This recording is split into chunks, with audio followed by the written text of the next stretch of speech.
Le président Giscard d'Estaing en Inde, sur place, il dénonce de nouveau l'intervention soviétique en Afghanistan. Iran vote massif aux élections, l'ayatollah Khomeini hospitalisé.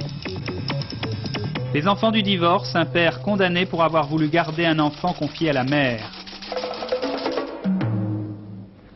Madame, Monsieur, bonsoir. Le plus important dans le voyage que le président de la République française vient d'entreprendre en Inde, où il est arrivé ce matin, c'est peut-être le moment où s'effectue cette visite. En effet, l'invitation date de plusieurs mois déjà, mais sa concrétisation intervient alors que cette région du monde est en crise avec l'affaire de l'Afghanistan qui concerne directement les Indiens et leur nouveau Premier ministre, Madame Indira Gandhi, qui vient juste de reprendre le pouvoir et qui ne s'est pas encore déterminé dans cette affaire.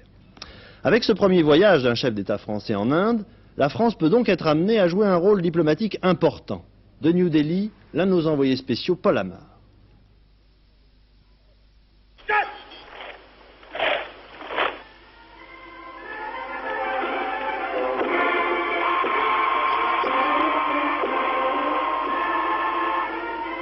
Solennel, chaleureux et coloré, voilà l'accueil réservé à Valéry Giscard d'Estaing. Il illustre l'importance que les Indiens attachent à cette première visite d'un président de la République française dans leur pays. Il faut dire qu'ils ressentaient jusqu'à présent une certaine amertume. Ils ne comprenaient pas pour quelle raison la France et les Français s'intéressaient davantage à l'autre grand asiatique, la Chine. Amertume dissipée aujourd'hui, la France et l'Inde ne s'ignorent plus, semblent décidés à rattraper le temps perdu et ont toutes les raisons de s'entendre. Raison économique d'abord, l'Inde qui se développe à grande allure a besoin de la technologie française. Raison politique ensuite, New Delhi et Paris sont attachés à une valeur de moins en moins répandue, la démocratie. Raison diplomatique enfin, l'Inde et la France ne se comportent pas dans leurs continents respectifs, l'Europe et l'Asie, en pays dominateurs et conquérants, et souhaitent au contraire vivre en paix avec leurs voisins. Geste symbolique en déposant une gerbe au mémorial du Mahatma Gandhi, Valéry Giscard d'Estaing a voulu rendre hommage au père de la nation indienne, mais aussi à l'homme qui a plaidé toute sa vie en faveur de la paix. Et cet apôtre de la non-violence aurait été très attristé par la situation actuelle, une situation à laquelle le président de la République a fait allusion dès le premier jour de sa visite. Face à des interventions que la France juge inacceptables, chaque fois qu'elle tente à se substituer aux droits légitimes des peuples, à voir respecter leur indépendance et à choisir eux-mêmes leur destin, tout se déroule comme si la communauté internationale se résignait à engager une nouvelle compétition vers la puissance, accompagnée d'un durcissement des relations internationales réorganisées autour de deux blocs.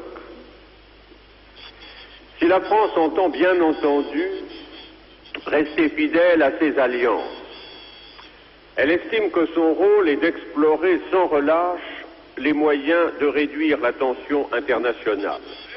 Ce n'est pas un hasard si Valéry Giscard d'Estaing a prononcé ce discours en Inde. L'Inde, pays fondateur du mouvement des non-alignés. Pour le président de la République, la France, pays riche non-aligné, et l'Inde, pays en développement non-aligné, peuvent jouer ensemble un rôle important et tenter de convaincre tous les autres pays de refuser ce fameux clivage entre les deux blocs, entre l'Est et l'Ouest. Pour le chef de l'État, c'est là le seul moyen d'éviter le chaos. Et Mme Gandhi ne restera sans doute pas insensible à cet appel. New Delhi se trouve en effet à 1 heure d'avion à peine de Kaboul. Et l'Inde d'aujourd'hui, qui a d'énormes problèmes démographiques et économiques à résoudre, ne tient pas à voir le conflit s'étendre en Asie centrale. Oui, je vous annonce déjà que lundi 28 janvier, c'est-à-dire lundi prochain, Antenne de Midi sera réalisée dans un village indien au cœur du pays. Le journal de 20 h aura lui pour thème l'ensemble des problèmes de l'Inde d'aujourd'hui. Et le magazine Question de temps qui suivra à 20 h 35 traitera des contradictions de l'Inde, pays moderne par son activité scientifique, lui a permis notamment de développer son industrie nucléaire, mais aussi un pays attaché à ses traditions de vie et aussi bien sûr à ses traditions religieuses. Une journée donc entièrement consacrée par la rédaction à l'Inde et au voyage du président de la République dans ce pays. Les Américains continuent leur escalade dans les mesures de rétorsion à l'égard de l'Union soviétique. Le Congrès des États-Unis a en effet accepté d'accorder à la Chine la clause de la nation la plus favorisée, ce qui lui octroie, pour vous l'expliquer, des facilités pour les échanges et les crédits commerciaux avec l'Amérique. Les représentants américains ont donné très rapidement leur accord, alors qu'ils le refusent depuis 6 ans à l'Union soviétique qui le réclame désespérément. Il s'agit donc bien là d'une décision politique. Parallèlement, la polémique autour du boycott des Jeux Olympiques de Moscou continue. En France, les partis politiques continuent de prendre position. Pour le président du groupe parlementaire UDF, M. Chinaud, les Jeux doivent avoir lieu car il est bon, dans un pays privé de liberté, l'URSS donc, que la population puisse voir et parler à des hommes qui, eux, vivent en liberté. C'est le sentiment de M. Chinaud. Par contre, la position du CDS, le Centre des démocrates sociaux, évolue. Le vice-président, M. Bernard Stasi, est défavorable à la participation des Français aux Jeux Olympiques. Il estime que nos athlètes et la France, donc, se rendraient complices de l'escalade de la répression en URSS. Après les politiques, les sportifs, eux aussi, s'en mêlent. L'ancien champion du monde de boxe, qui se trouve aussi, lui, à New Delhi, Mohamed Ali, autrement dit Cassius Clay, désormais leader musulman aux États-Unis, appelle tous les pays islamiques à boycotter les Jeux pour obtenir le retrait des troupes soviétiques d'Afghanistan.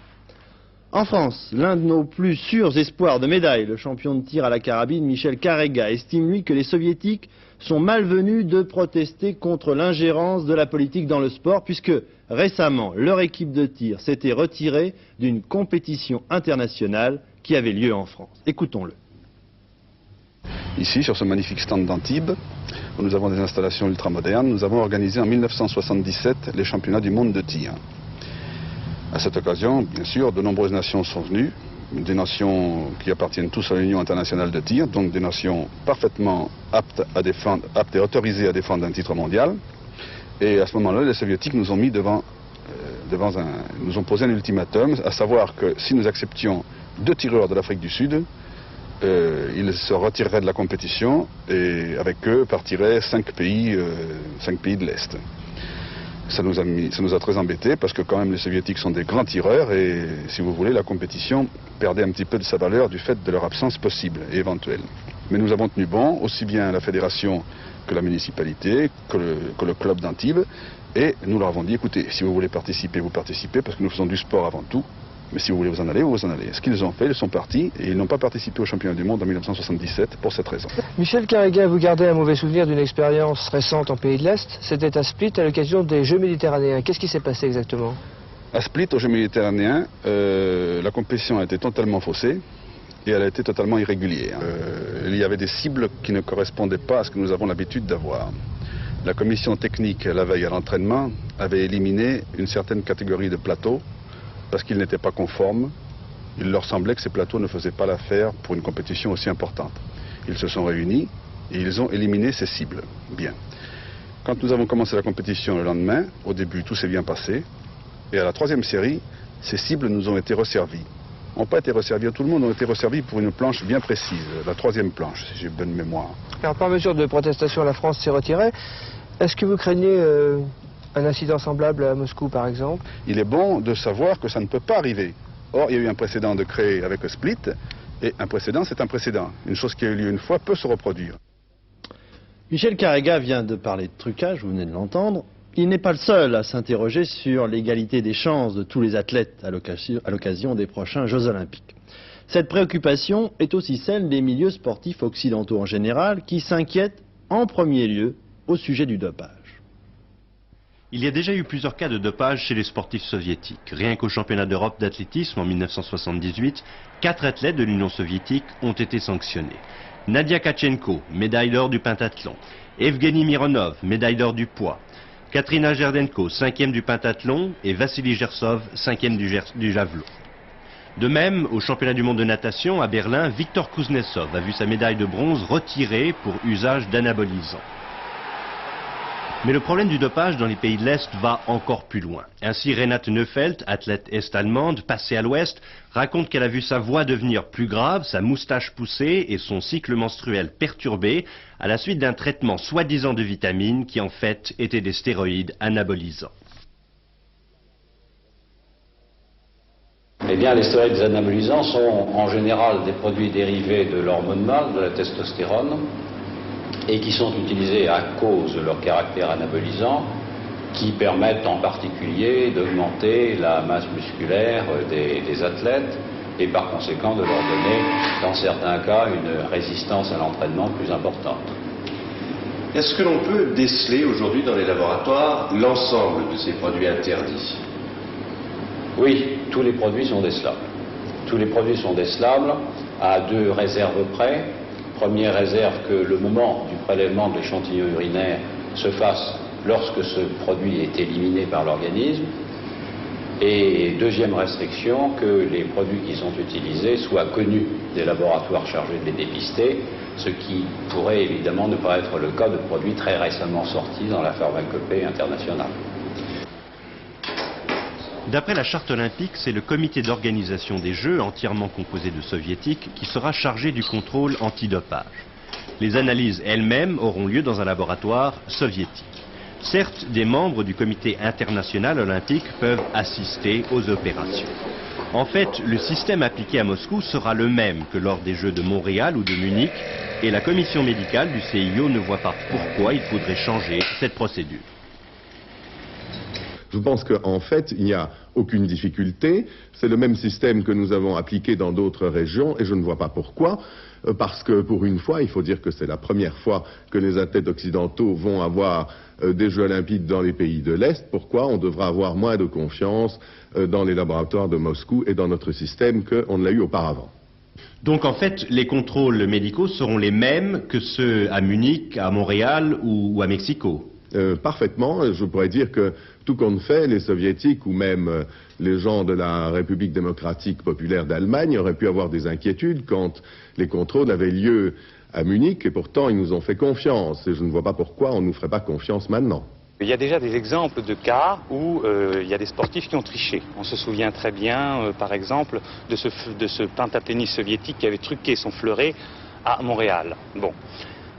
D'autres cas aussi, par exemple, je rappellerai que la Fédération internationale de sport sur glace a exclu en 1976 tous les juges arbitres soviétiques parce qu'ils favorisaient systématiquement les athlètes soviétiques. Alors, il risque d'y avoir donc des problèmes au niveau de l'arbitrage. D'autant plus que sur 3500 arbitres qui sont prévus pour les Jeux Olympiques, il y en aura 2500 soviétiques. Donc, il peut y avoir des problèmes de multiplication de tricherie de ce type. Mais il y a d'autres problèmes peut-être, c'est ce que j'appellerais moi la déstabilisation de l'athlète. À savoir les mauvaises conditions d'accueil qui sont au niveau de la nourriture, au niveau de la surveillance, qui sont les problèmes de transport, de nourriture, tout ça qui peut avoir un effet psychologique sur l'athlète occidental principalement qui va en souffrir, donc le déstabiliser et amoindrir ses performances. Pourquoi tant d'inquiétude pour ces Jeux de Moscou? Ce qui est amusant, vous savez, c'est qu'on parle beaucoup ces temps-ci de ne pas mélanger le sport et la politique. Or, il se trouve que dans les pays socialistes, le sport et la politique ont toujours été intimement liés. Parce que pour 2 raisons. D'abord, le sport est un moyen d'ascension sociale à l'intérieur et d'autre part à l'extérieur, un moyen de reconnaissance internationale. La RDA est un excellent exemple à ce niveau-là.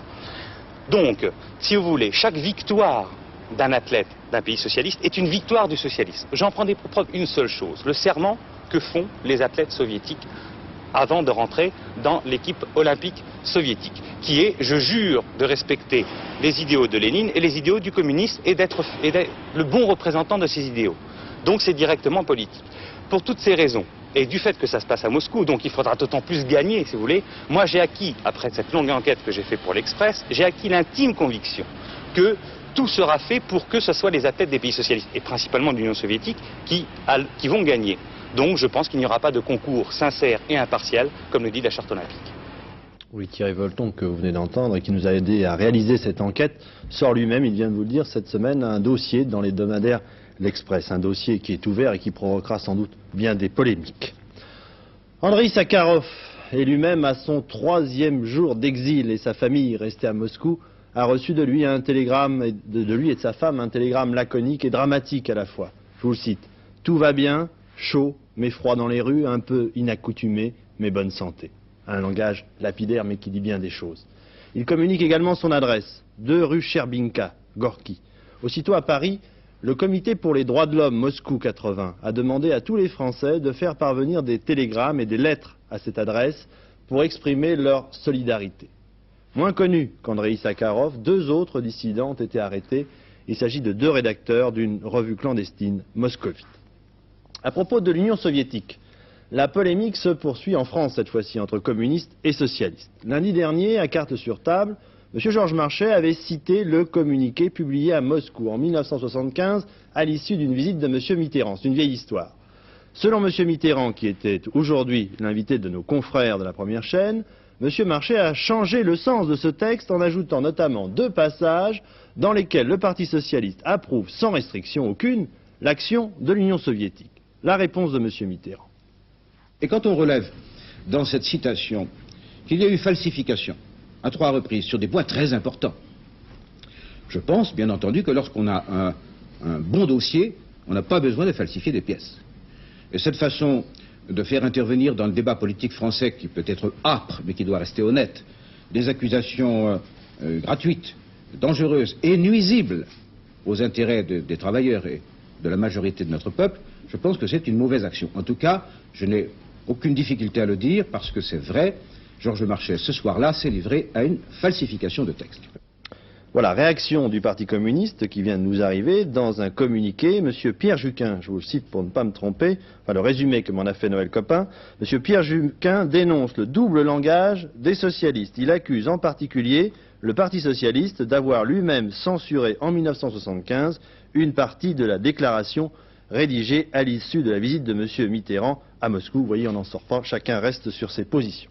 J'ajouterai encore 2 dépêches de politique intérieure. D'abord, on vient d'apprendre que la prochaine intervention télévisée du président Giscard d'Estaing dans le cadre de l'émission 1 heure avec le président de la République aura lieu le 26 février prochain à 20 h sur TF1. Et puis dans la sidérurgie, l'ensemble des syndicats, des organisations syndicales a signé ce soir avec le patronat de la sidérurgie un accord réduisant d'1 heure la durée du travail. Cet accord concerne 70 000 travailleurs de la sidérurgie. À l'étranger, tentative de soulèvement militaire avorté en Espagne. C'est ce qu'affirme ce soir, du moins, le quotidien de Madrid, Diario 16, qui cite des sources bien informées, selon lui. Le commandant de la première division blindée cantonnée dans les environs de Madrid a été démis de ses fonctions. Cette information, celle-là, elle, est confirmée.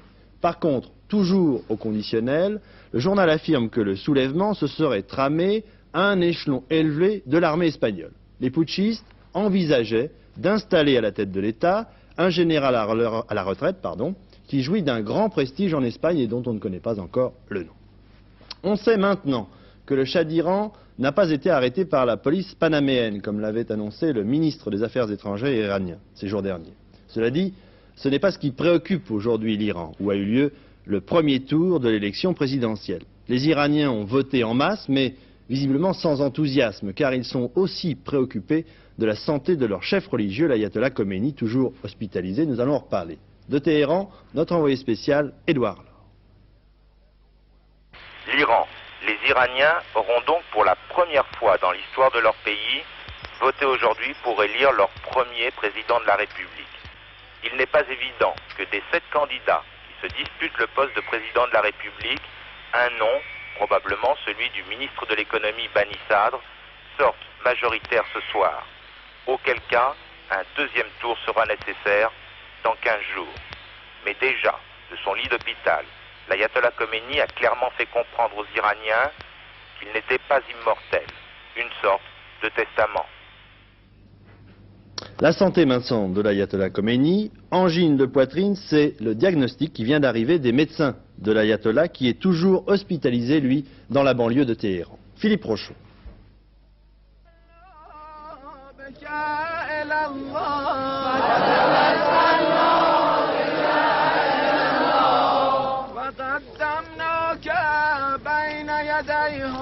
Malgré le froid, malgré la neige, il prie Dieu jour et nuit devant l'hôpital Ali Reza de Téhéran pour qu'il épargne la vie de l'ayatollah Khomeini.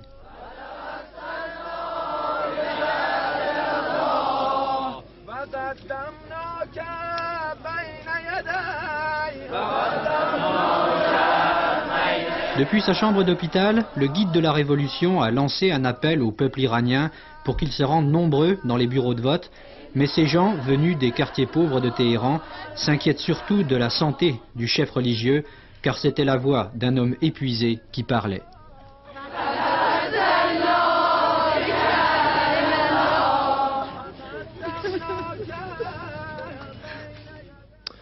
En marge de l'affaire iranienne, l'ambassadeur de Téhéran à Paris réclame le retrait d'une caricature de l'ayatollah Khomeini qui figure sur un char du festival de Nice. Pour le maire de Nice, monsieur médecin, il n'y a là rien de scandaleux, il s'agit d'une caricature humoristique et il n'entend pas la faire retirer.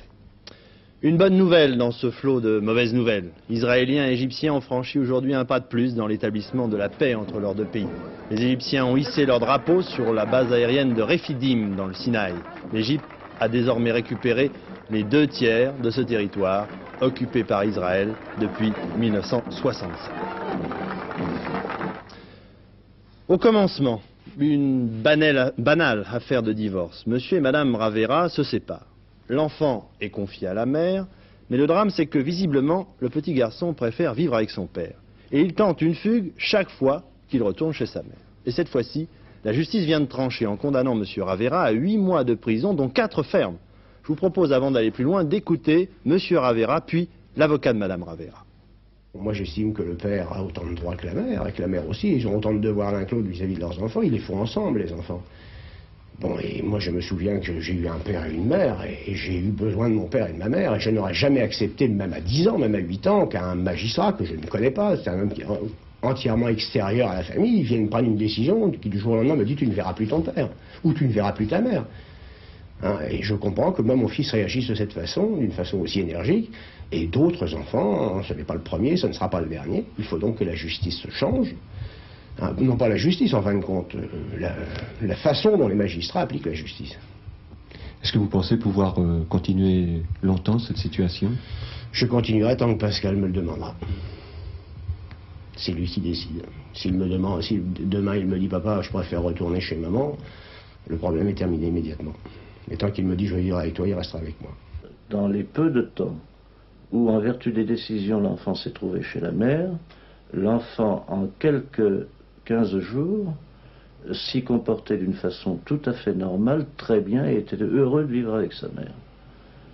En plus, je répète que ces décisions ont vu, après rapport d'enquête sociale, il y a eu 2 rapports d'enquête sociale différents qui ont conclu à ce que l'enfant soit à la mère.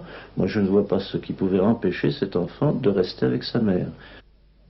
Bien, on ne sait pas qui a vraiment tort, qui a raison dans cette affaire, mais on a tout de même l'impression que la justice semble être passée sans s'occuper des sentiments des uns et des autres, Paul Lefebvre. Oui, enfin, cette affaire, je crois qu'elle est très symbolique des 3 tendances de la justice contemporaine dans ce domaine particulier. D'abord, la remise systématique ou presque de l'enfant à la mère, c'est-à-dire dans 85% des cas. Ce qui ne veut pas dire d'ailleurs que bien souvent que la mesure ne soit pas bonne. Ensuite, le fait que lorsque l'enfant demande à vivre avec son père, les magistrats ont tendance à se persuader qu'il a été manipulé, comme on dit. Enfin, cette idée tenace qu'il faut d'abord, qu'il est prioritaire, que la première décision de justice soit exécutée, c'est-à-dire ne soit pas bafouée. Ce qui en soi n'est d'ailleurs pas une mauvaise idée. Mais alors, regardez un petit peu ce qui s'est passé dans le cas de Germain Ravera. 78, le juge des enfants de Bourges confie l'enfant à la mère, tout en reconnaissant dans cet attendu que l'enfant veut vivre avec son père. Alors, précisons tout de suite une chose, c'est que dans cette affaire, les rapports sur le père et la mère sont également bons, ils ne sont pas mis en cause. 79, la cour d'appel de Bourges confirme cette mise en garde, cette garde à la mère. L'enfant s'échappe une 3e fois, il revient vers son père. Germain Ravera demande au juge des enfants de constater les faits et de modifier en quelque sorte sa décision. Alors à ce moment-là, le juge se déclare incompétent et il le renvoie au tribunal qui confirme toujours la garde à la mère. Saisi de la cour d'appel qui n'a pas encore rendu son arrêt, c'est-à-dire sa nouvelle décision. Ça c'est important parce qu'entre-temps, la justice pénale continue de poursuivre Ravera pour non-présentation d'enfants, c'est-à-dire une condamnation en juillet dernier, c'est la fameuse condamnation de 3 mois de suspension de permis de conduire, et une autre condamnation aujourd'hui, 8 mois de prison, dont 4 avec sursis. Alors, aujourd'hui, cette condamnation a été faite alors qu'on ne sait pas encore si dans quelques semaines la cour d'appel de Bourges ne va pas confier finalement la garde de l'enfant au père. Et cette décision, cette condamnation est toujours une référence à la première décision de justice. Alors, dans ce cas-là, le droit est sauf, mais vous imaginez bien entendu quel ravage psychologique ce feuilleton dramatique peut provoquer dans l'esprit d'un enfant, sans compter d'ailleurs les possibilités d'accord à l'amiable qui pouvaient intervenir au départ entre les 2 parents. Et cet exemple n'est pas du tout exceptionnel. Dans ce domaine, ce ne sont pas tellement d'ailleurs les textes qu'il faut réformer, mais M. Ravera vient de le dire justement, ce sont les mentalités. Et c'est long, ça n'est pas facile, parce que vous comprenez bien que les magistrats ne prennent pas tellement plaisir à torturer les enfants, ils sont en quelque sorte bloqués par leurs habitudes et leurs usages. Rebondissement dans l'affaire du triple meurtre de Carqueiranne dans le Midi. L'assassin pourrait être également celui des 3 vendeuses du supermarché de Béziers à la veille de Noël. Les doutes de la police reposent sur 2 faits. L'arme de tous ces crimes, est un pistolet de même calibre. Second fait, l'assassin de Carqueiranne avait une amie à Béziers et de plus, il vivait très au-dessus de ses moyens et l'on sait qu'à Béziers, l'assassin avait emporté la recette du supermarché après avoir tué. Enlèvement avec demande de rançon à Toulouse. L'épouse du docteur Donzo a été enlevée ce matin à son domicile par 2 hommes masqués. Quelques heures plus tard, les ravisseurs ont fait connaître leurs exigences. Ils réclament 30 lingots d'or, ce qui représente environ 2 600 000 francs. Le médecin estime cette demande hors de proportion avec sa situation financière personnelle, mais à travers lui, c'est apparemment sa famille à qui s'adressent les ravisseurs, une famille qui possède 2 très importants laboratoires médicaux dans la région. 4 directeurs de sociétés inculpés d'infraction à la législation sur les armes à feu en France. Parmi ces 4 personnes, le président de la société Gévelot et le directeur commercial de la société française de munitions. À l'origine de cette inculpation, la livraison à la Somalie d'armes de guerre provenant du Portugal et transitant par ce pays. Paul McCartney, le chanteur, est libre. L'ex-Beatles avait été, vous vous en souvenez, arrêté à sa descente d'avion sur l'aéroport de Tokyo après la découverte dans ses valises de 200 grammes de marijuana. Après 10 jours de prison, donc, Paul McCartney a été raccompagné à l'aéroport et expulsé du Japon. Drogue encore en Belgique, après l'arrestation du chef de la brigade anti-drogue, dont nous avons montré au début de la semaine une interview. 2 autres membres de la même brigade viennent d'être arrêtés pour les mêmes motifs. Il y a donc désormais 6 policiers impliqués dans cette même affaire. En Afrique du Sud, pour la première fois, aujourd'hui, des nationalistes noirs ont occupé une banque dans la banlieue de Pretoria. Ils réclamaient la libération de l'ex-leader du Conseil national africain. L'occupation s'est terminée dans le sang. Au cours de l'assaut, les policiers ont abattu les 4 membres du commando et un otage a également été tué. Un avion de ligne américain détourné vers la Havane, où il se trouve actuellement, par 2 pirates qui voudraient affréter un autre appareil pour se rendre à Téhéran. Les sports maintenant, avec d'abord une victoire française en ski, Perrine Pellen, c'est pas si souvent, en slalom spécial de Saint-Gervais, et la première place de l'Allemand Walter Röll au rallye automobile de Monte-Carlo. Victoire finale en effet pour Perrine Pellen, puisque la skieuse française a réalisé dans la seconde manche, que nous suivons ici, le meilleur temps. Pellen a véritablement survolé ce slalom spécial de Saint-Gervais, reléguant à 1 seconde 33 centièmes l'Autrichienne Anne-Marie Moser, à 2 minutes l'Italienne Zini et surtout à 2 secondes 12 centièmes Annie Wenzel, sa principale rivale. Ce matin donc, le duel que se livrent en slalom ces 2 skieuses a tourné à l'avantage de Pellen, qui représente sans aucun doute la meilleure chance française aux Jeux Olympiques de Lake-Placid. À noter le bon classement d'une autre Française, Fabienne Serra, 7e ce matin. Mais décidément, le ski français repose entièrement sur les épaules des skieuses. Comme on pouvait le prévoir, Walter Röll sur Fiat 131 Abarth a parfaitement contrôlé la course, maintenant à distance l'ensemble de ses adversaires. Dès le début de la nuit, l'ordre était bien établi, Röll est hors d'atteinte et Darniche revenu à la 2e place. Sur les 8 tronçons chronométrés, Darniche a repris 3 minutes 2 secondes à l'Allemand et gagné 3 places au classement général. L'écart de 13 minutes 4 secondes avec Röll après le parcours commun était trop important pour que Darniche ne revienne. Ancien skieur de compétition et secrétaire ecclésiastique, l'Allemand de l'Ouest est un pilote surprenant à plus d'un titre et aujourd'hui, son succès n'appelle aucune réserve. C'est donc avec 10 minutes et 12 secondes d'avance sur la Lancia Stratos de Darniche que Röll remporte ce 48e rallye de Monte-Carlo.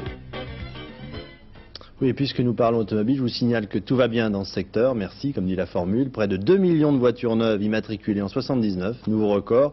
Même chose pour l'exportation avec près d'1 700 000 véhicules exportés.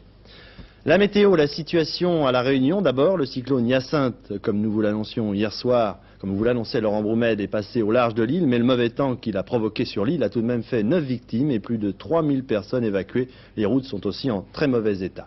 En métropole, le tunnel du Mont Blanc, lui, a pu être dégagé. Il était bloqué jusqu'à ce matin par d'importantes avalanches de neige. Et puis nous en venons au temps de demain. Sur l'Aquitaine, les Charentes, le sud-ouest du Massif central, le Languedoc et le Roussillon, le temps sera doux mais nuageux avec des pluies. Les chutes de neige persisteront sur les Alpes où des avalanches risquent de se produire. Sur le reste du pays, le temps sera brumeux et assez froid. De nombreux brouillards givrants sont à craindre le matin et les chutes de neige sont possibles sur les frontières du nord et du nord-est.